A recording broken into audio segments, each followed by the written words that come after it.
এই যে দেখো এক থালা মালপোয়া পিঠা বানিয়ে নিয়েছি। এগুলো গুড়ের মালপোয়া, দেখো কতটা সুন্দর হয়েছে। হ্যাঁ, তো এরকম মালপোয়া বানাতে এই যে তৈরি করে নেওয়া বেটারের ঘনত্বটা দেখো, তোমাদের দেখিয়ে দিচ্ছি। এই যে দেখো এরকম ঘনত্বের বেটার দেওয়ার আগে একটু নেড়ে চেড়ে নেবে, আর এদিকে কড়াইয়ে তেল গরম করে ব্যাস দিয়ে দিতে হবে।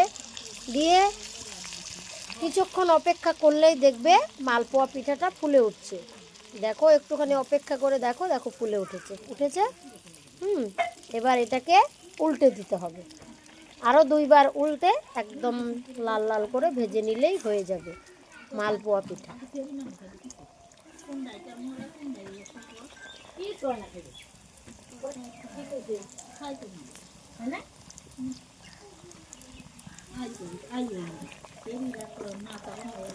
এই যে দেখো হয়ে গেছে, তেল ঝরিয়ে নিব এইভাবে। তেল দেখো পড়ছে, ঝরে যাচ্ছে। ব্যাস এইভাবে যে এক থালা মালপোয়া বানিয়েছি।